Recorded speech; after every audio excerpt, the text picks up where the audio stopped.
NDA में लोक जनशक्ति party Ramvilas ने एनडीए का हिस्सा बनने की औपचारिक घोषणा की है। लंबे समय से इससे पहले मैं जितनी बार भी आप लोगों के सामने आया, उस वक्त आप लोगों के यही सवाल थे कि भैया आप किस गठबंधन का आप हिस्सा हैं या किस गठबंधन में आप जाइएगा।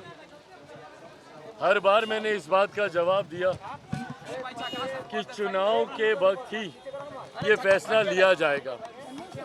पर जिस तरीके से भारतीय जनता पार्टी के शीर्ष नेताओं के द्वारा लोक जनशक्ति पार्टी रामविलास से निरंतरता में संपर्क साधा गया, मुझसे केंद्रीय गृह राज्य मंत्री आदरणीय नित्यानंद राय जी की कई मुलाकातें हुई।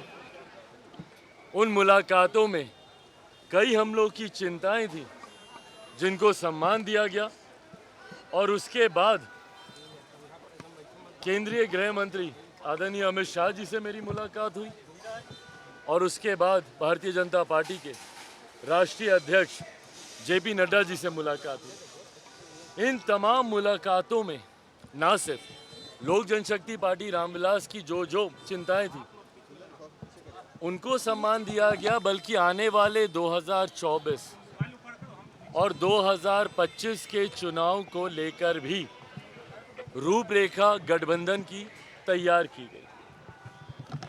आज जब इस औपचारिक घोषणा को कर दिया गया है कि लोक जनशक्ति पार्टी रामविलास एनडीए का हिस्सा है, इसके पूर्व में भी आप ये जानते हैं कि जब हम लोग एनडीए से अलग भी हुए तब भी कभी हम लोग किसी दूसरे गठबंधन में हम लोग नहीं गए। लोक जनशक्ति पार्टी रामविलास ने 2020 के लिए लड़ना पसंद किया, पर दूसरे गठबंधन में अपने स्वार्थ के लिए, अपने सिद्धांतों से हम लोगों ने कभी कोई समझौता नहीं किया। और आज जब पुनः हम लोग एनडीए गठबंधन का हिस्सा बने हैं तो ये पूर्ण विश्वास के साथ मैं कहता हूँ कि जो परिणाम हम लोग के 2019 लोकसभा चुनाव के दौरान हम लोग को देखने को मिले थे, जहां 40 में से 39 सीटें एनडीए ने जीती थी, ये कहने में मुझे कहीं कोई शंका नहीं है कि इस बार 40 की 40 सीटें एनडीए गठबंधन जीतेगा। मुख्यमंत्री नीतीश कुमार जी को लेकर जो आक्रोश बिहार की जनता में है, उपचुनाव में हम लोग उन आक्रोशों को देख चुके हैं। गोपालगंज के परिणाम हो या कुर्नी के परिणाम हो, उस वक्त औपचारिक तौर पर एनडीए का हिस्सा ना होने के बावजूद हम लोगों ने भारतीय जनता पार्टी का हम लोगों ने समर्थन किया था और उन परिणामों में हमने देखा, even for that matter Mokama के परिणाम जिस तरीके से आए, ये दर्शाते हैं कि मुख्यमंत्री नीतीश कुमार जी जिस गठबंधन में रहेंगे उस गठबंधन को नुकसान ही होगा, नेगेटिव वोटिंग उस गठबंधन में होगी। देश में जहां एक तरफ मौजूदा प्रधानमंत्री आदरणीय नरेंद्र मोदी जी के पक्ष में, और ये बातें तब भी हम कहते थे जब हम एनडीए का हिस्सा हम नहीं थे, कई बार आप लोगों की तरफ से ये कहा गया कि भैया आप प्रधानमंत्री के बारे में कुछ नहीं बोलते, आप बीजेपी की तरफ आप सॉफ्ट कॉर्नर रखते हैं, क्योंकि वो विश्वास मेरे प्रधानमंत्री और उनकी नीतियों में हमेशा से रहा है। उनका समर्थन एनडीए से अलग होने के बाद भी हम लोगों ने किया था, तो अब तो हम लोग औपचारिक तौर पर एनडीए का हिस्सा हैं। प्रधानमंत्री जी की, केंद्र सरकार की तमाम नीतियों को जनता तक पहुंचाना लोक जनशक्ति पार्टी रामविलास के हर एक कार्यकर्ता की प्राथमिकता रहेगी और इस बात को सुनिश्चित किया जाएगा कि ना सिर्फ 24 के चुनाव में हम लोग 40 की 40 सीटें जीते, बल्कि एक बात और तय है कि 2025 में भी बिहार में एनडीए की सरकार बनेगी। मुख्यमंत्री नीतीश कुमार जी संभवतः लोकसभा में ना तो ये खाता खोल पाएंगे और 25 में पुनः इनके नेतृत्व में सरकार का बनना असंभव है।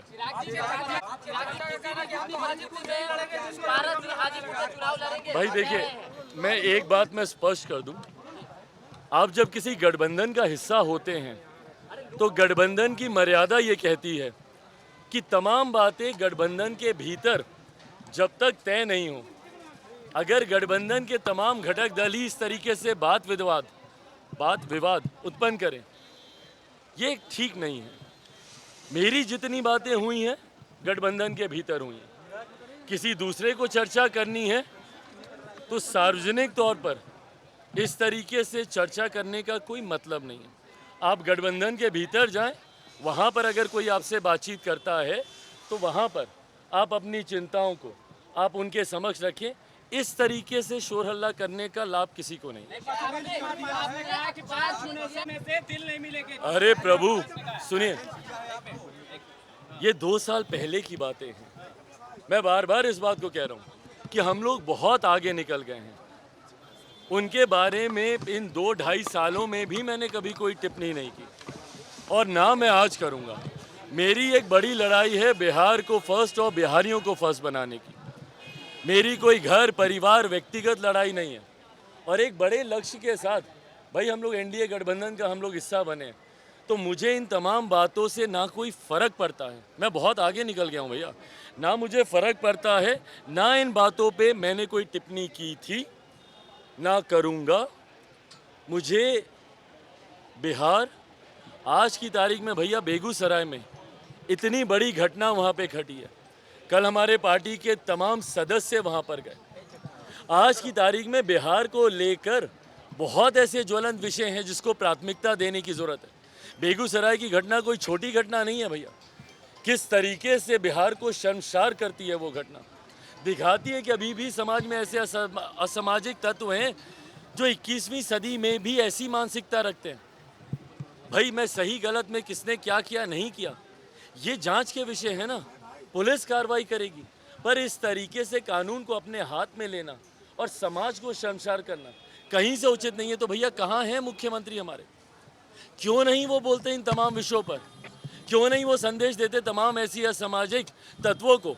मुख्यमंत्री भागे भागे दौड़े दौड़े जाते हैं, बेंगलुरु जाएंगे, अलग अलग राज्यों के मुख्यमंत्री विपक्षी दलों के नेताओं से मुलाकात करेंगे, पर अपने प्रदेश में होती घटनाओं पर एक शब्द नहीं बोलते हैं। ये चिंता लोक जनशक्ति पार्टी रामविलास की है, छोटे विषयों में हम लोग नहीं।